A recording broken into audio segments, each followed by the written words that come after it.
Dad, look at the birdie. Ever since Jamie was old enough to understand that I'm an ornithologist, or bird guy, she's been asking for me to tell her about all the birds she spots. She can sit with her tablet for hours, listening to bird calls, quizzing me to see if I can tell what type of bird it is. She's been asking me to get her a pair of cockatiels for about a year now. She's a bit obsessive. What is it, Dad? What's the birdie? I was trying to read an article, but I knew better than to ask Jamie to wait. I leaned back in my chair, stretched, and looked out the window. And I had no idea what I was looking at. Look, I live in a rural area. This is Juniper, WV. So when I look outside and see a bright red tropical-looking bird, I know for a fact that something isn't adding up. What's the birdie, Dad? What is it? I don't know, honey, I admitted. Let's go have a look. I brought my binoculars, trail mix, and hiking boots. Jamie followed suit. And yes, of course she has her own binoculars. We stepped into the backyard to get a better look at the strange bird. It was about 8 inches tall, excluding the tail feathers. It had a slick black crest, with blue wing bars fading into a pearl white. It had the crooked beak shape of a vulture, but it had a feathered head and zygodactyl feet. I'd never seen anything like it. The moment I put down my binoculars, it took off into the woods. Jamie was still struggling to get the covers on her binoculars off, and she was wildly unhappy not to get a better look at the birdie. Where'd it go, Dad? Where is it? It probably went home to its family, I said. I think that's someone's pet. I hope they find it. Jamie pouted. I'm sure they will. I double-checked local shelters and pet groups online to see if there were any escaped tropical birds, but I couldn't find anything. There aren't that many bird owners nearby. There are some up in Bridgeport, but it'd be a stretch for a parrot to get from there all the way down here. Still, I put up the equivalent of some digital, missing flyers and forgot about it. I still hadn't read my work article. When I called Jamie for dinner, she came into the kitchen all excited and bouncy. She held on to her binoculars for dear life. Dad, the birdie is still there, she said. Can I go look at it? After dinner, honey? What if it flies away? Then it probably went home. That's what you said last time. She pouted her way through every bite of lasagna, and as soon as her fork hit the empty plate, she was out in the backyard to look at the birdie. I wasn't worried. Jamie knew the rules. As I finished up the article and sent a few work texts, I leaned back in my chair and stretched, only to see Jamie running into the woods at full speed. I swallowed my heart and ran. I didn't even bother to put on shoes. I just burst into a sprint, calling out to her. The forest isn't a dangerous place in and of itself, but there could be snakes. Also, Jamie was too young to properly find her way back before dark. She hadn't gotten far, but I couldn't take the risk. It took me about 5 minutes to find her. She was standing in the middle of the woods with her binoculars, happily pointing down a path where the pretty red bird sat, looking at us. It lives here, Dad. Jamie grinned. I just hugged her and held her tight. I wasn't even mad, just relieved. I took her back home and had a stern talk. She'd just been excited to see the bird. There was nothing more to it. Still, she had to learn that she couldn't go running into the woods like that. I told her how unsafe it could be, and that if she wanted to go further than the backyard, she had to ask me first. I'm not unreasonable. That night, as I collapsed in front of my computer, I had only one thing in mind, that bright red bird. It was clearly used to being around people, reinforcing the idea that it was a pet of some kind. Still, no one had called it a missing pet bird. As a final effort, I sent a message to my work buddy, Simone. I asked her if she'd heard anything. I was about to log off when I got a message back, almost immediately. You seen it too? We met up at work the next day. Simone is a classic meat and potatoes kind of woman. She'd had her dad's Green Ranger cap. For so long I'd forgotten what color her short hair even was. I'd never seen that woman worried, but this time, there was something brewing under the surface of her frown. My kid saw it, she said. I just caught a glimpse of it. Heading west, uphill. I saw from the, northwest, I said. Heading east? Well, I suppose that narrows it down. It's probably nesting up in the hardwoods. Birchwood is too sparse for something that sticks out that bad. You think it's nesting? Sure, nodded Simone. It's a hefty bird. Well, if you hear anything else, let me know. You can check it yourself, smiled Simone. We're going up there this weekend. What? Grosbeak migration. They just posted the schedules. I thought Sammy was going. Wasn't it her and Babin? They're doing warblers, chuckled Simone. Get your bird straight. That entire week, Jamie bugged me about bringing her along. I thought about it, but it was her mother's weekend, and I didn't want to be a bother. Besides, Jamie would get bored within the first 30 minutes and spend the rest of the day dragging her feet. This was a work outing. There was no way to tell if we were even going to see that red thing again. Still, it always kills me to say no to Jamie. She knows exactly what to say. But still I did. Thank God. Starting on Saturday morning, Simone and I met up by the Eastern Hike Trail. The forest that runs through the northern corner of Juniper has this amazing ability to always be uphill, no matter the angle you start at. Even going down feels like uphill. It's just strange. We'd wandered those trails 100 times, and this time was no different. Simone took point. We chatted about what our kids were doing at school. That might sound like a simple topic, but it can devolve into 1,000 micro-discussions. Teachers, homework, classmates, sports, favorite subjects, all of it. Having that in common with another person just puts you on an equal ground that is hard to match. After a few hours of going uphill, we stopped for a rest. We checked our equipment. The forecast had promised clear skies, but we were starting to see some dark clouds on the horizon. With a bit of luck, we'd be on site by late afternoon. Grosbeaks are migratory birds, so we keep tabs on the population regularly. It's like checking bridges to make sure there are no cracks. 99 times out of 100, you're fine, but if something goes wrong, you want to know. I was waiting for Simone to double-check her map when she gently elbowed me. You seeing this? It was that bird again. It was sitting on a low branch just 50 feet down the trail. It made this strange warbling call, like a big quail. It looked straight at us, its black crest standing at attention. It didn't seem skittish at all. It was definitely used to being near people. Honestly, you have any idea what that is? I asked. Not a damn clue. We finished our snack and got back up. As soon as we did, the bird took off to the northwest. Simone and I were originally taking the trail to the northeast, but we figured a small detour wouldn't hurt too bad. We were curious. We spotted the bird 3 more times, going further and further into the forest. We found ourselves going off trail. The bird just kept looking at us, moving whenever we got too close. I couldn't put my finger on why, but it felt like this behavior was intentional, to stay close but not close enough to catch it. But why didn't it just fly off? Why did it stay close? Around lunchtime, we started looking for somewhere to stop and do some actual work. We found a small clearing with a large boulder we could sit next to. I checked our equipment while Simone put out some sandwiches. We were a bit off track, but we could loop back around and still check some of the nests. I almost choked on a ham sandwich when the red bird suddenly plopped down right in front of us, wings outstretched and crest flared. I was so surprised I fell off my log, dropping my bag. Simone just bolted up and stepped back, clutching her chest. The bird stepped on one of our sandwiches, keeping its wings out. It was being hostile, showing us that this wasn't our territory. It didn't even eat the sandwich. It just pushed it aside. Simone and I got up, took our equipment, and backed away. The bird kept doing this horrible noise, like a rattlesnake mixed with a rooster. It had this strange resonance that made my stomach turn, like a sound that tasted bad, and it was awful. Almost made me sick. Simone grabbed my arm and pulled me away. We took our equipment, abandoned our lunch, and figured it wasn't worth the trouble. We headed east, downhill. Suddenly, out of the underbrush, there was a second bird. It was much larger, roughly the size of a goose, and it came straight at us. Simone recoiled and tripped. She rolled down the hill screaming. I hurried after her, as the birds climbed up a nearby tree, watching us from afar. Simone hurt her foot bad. It got stuck in a root and twisted almost 360 degrees.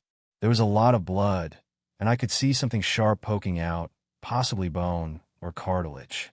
I hurried to bring out the first aid kit. Simone was panicking. Her eyes had gone wide, and her hands were trembling. It's okay, she kept repeating. It's okay. I just bit my tongue and brought out the gauze. I elevated her leg, carefully, and started putting pressure on the wound. All the while, I could hear the birds warbling just up the path. It started to sound like a laugh. Simone sat up and held her leg while I brought out my phone. I dialed the emergency services. With every ring, I saw the 2 birds creeping closer. But there were more of them, coming out of the underbrush. At least 6 of them. They weren't really a threat, but there was a lot of them. They had beaks like scavengers, so they could probably smell blood. Maybe they thought Simon was out for the count. The moment my call connected, the birds started screeching. It was that same awful noise, and it resonated in me something terrible. I dropped my phone to cover my ears. It was only for a moment, but that moment was enough for one of the bigger birds to grab the phone and disappear into the woods. The others followed suit, warbling with laughter. Simon and I just sat there, looking at one another. I was trying my best to keep my lunch down, but that screech really rattled me. My hands were shaking as it dawned on me that we were stuck here. I would have to either go back on my own or carry Simon back down. Neither was an option. Luckily, Simon is a fighter. We made a makeshift crutch from a sturdy branch and wrapped it in fabric. I had to help her up steep hills, but the rest of the way she could move on her own. The problem was that we were a bit off track. I wasn't very familiar with that part of the woods, and Simon had dropped her pack when she slipped.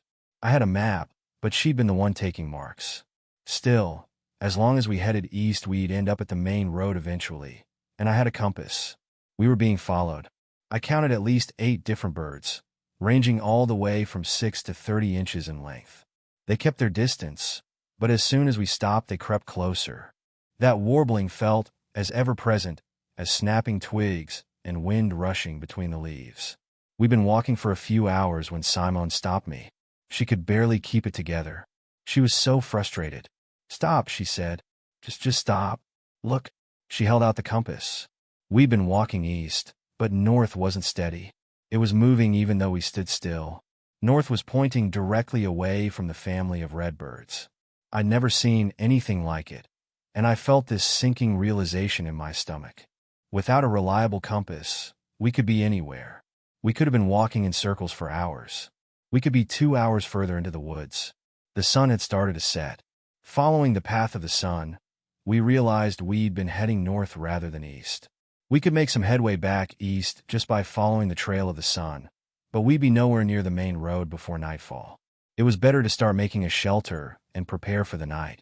I found a clearing near a large tree and started setting up camp. I dug a makeshift wind shelter, using moss and branches for cover. I had to redress Simon's wound and try to keep it clean from infection. I found a log and set it up so she could keep her leg elevated. She was in a lot of pain, but she wasn't in any immediate danger. While we ate, I checked the compass again. It was moving on its own, possibly a reaction to the strange birds. I started seeing a pattern, a circling, much like vultures waiting for a meal. And still that sound. At this point I was convinced. It wasn't a warble. It was a laugh. Then sun started to set, and the dark clouds had gathered overhead. A cold wind was blowing through the trees, and the moon was completely hidden. I could barely see my own hands. We had a pair of flashlights, our saving grace. We should take turns sleeping," said Simon. "Just in case." "Sure," I said. "We should try to mask the blood. There could be bears." "And how? How do you propose we do that?" I had a few ideas. Nothing pleasant, but it was a necessity. Sure, these birds were freaking me out, but there are many other dangers out in the wilds. An eternity passed. Everything looks the same in the dark, and all I could hear was the warbling and the wind. The birds were still circling us, and they weren't letting up. I almost stopped hearing them for a while. It just became this background noise. Simon and I took turns resting. After shifting back and forth a few times, we started getting sloppy. It was close to midnight by then, and it felt like we'd been there for weeks. Time passes so slowly when you are in discomfort, waiting for the cold and the dark to go away. At some point, we both fell asleep. I remember waking up, disoriented. Something brushed against the back of my head and retreated into the dark. I reached for my flashlight, but it wasn't there. I wasn't where I was supposed to be either. I'd been moved about 4 feet from where I'd fallen asleep, and I had some kind of warm slobber on the back of my neck. The warbling had stopped. Realization dawned on me. Something had tried to drag me away from the shelter. I scrambled to my feet. "Simon," I called out. What the hell was that?" There was no response. I held my breath, listening. Nothing but the wind. I crawled my way back to the shelter, only to realize Simon was gone. I felt around for her flashlight. Mine was gone, but maybe hers wasn't. It took me a while, but I finally found her house keys. They had a little finger-sized flashlight attached. It wasn't much, but it was all I had. "Simone," I called out, wiping the warm goop from my neck. "Simone." Nothing. She was gone. There were a few spatters of blood from her wound, but that was it. Her Green Ranger cap remained. She'd never leave that. I started looking around the clearing. It took me a while to find a large patch of moss and grass, where I could see the ground had been pressed down. No, not just pressed down. Something had been dragged through here. I just stood there, trying to make sense of it. Simone was gone, and now I could hear something other than wind. Eating. Tiny ripping bites. Beaks too full to laugh. Something was moving. Something big. I turned around, peering into the dark with my flashlight. Something was coming my way. There was a deep groan and a galloping run.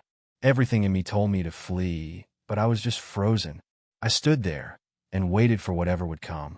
Maybe it was a part of me that knew that there was no way for me to run from something that fast. I had to face it. The flashlight flickered, but held. I caught a glimpse of it. It ran on all fours. It had feathers, perfectly blending into the underbrush. 2 large black orbs for eyes, and a sharp beak that could easily fit my neck. It stopped ahead of my flashlight, staying just out of sight. It growled, making the ground tremble. My flashlight flickered again, and it came sprinting forward. As the flicker stopped, it retreated. It made an awful screeching noise, so loud that my eardrums moved. It made me lose my balance, but I caught myself against a tree. It was circling me. The small ones had started darting back and forth, nipping at my legs. I spun around, trying to use my light to keep them at bay. That's when I stepped on my lost phone. It was broken beyond use, but it was right there. They'd drag it along. Or maybe we just hadn't gone that far to begin with. I had to do something, try something. A nip at my foot opened a little wound, and the smell of blood made them all the more eager. The warbling started. The laughing. I put the flashlight in my mouth and picked up the cell phone. I broke it open and removed the battery. Using a metal wire from my keychain, I short-circuited the battery by pressing the wire into the positive and negative terminals.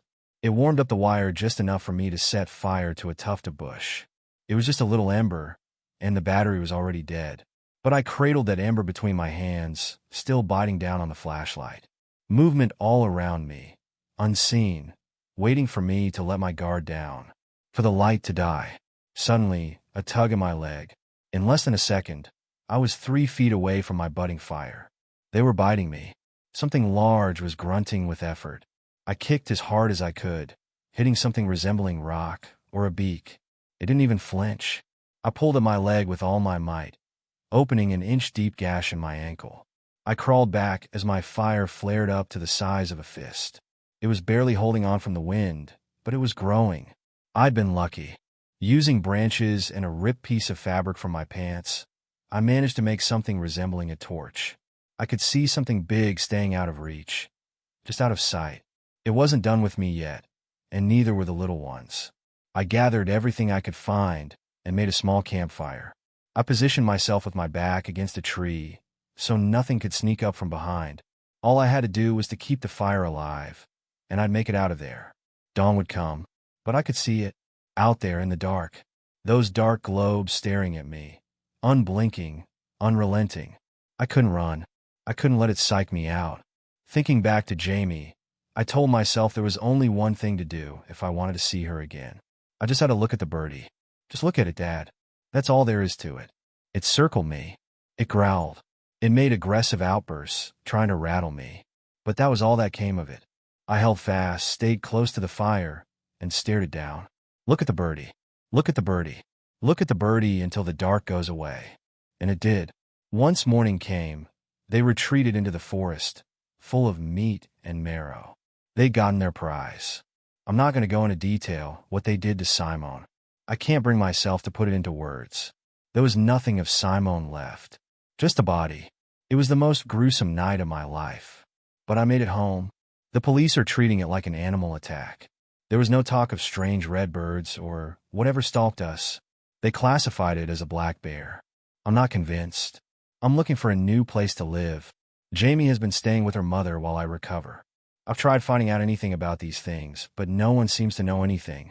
Babin practically laughed me out of the office when I suggested a bird like that could even exist in West Virginia. But I can't bring back Jamie here. Not yet.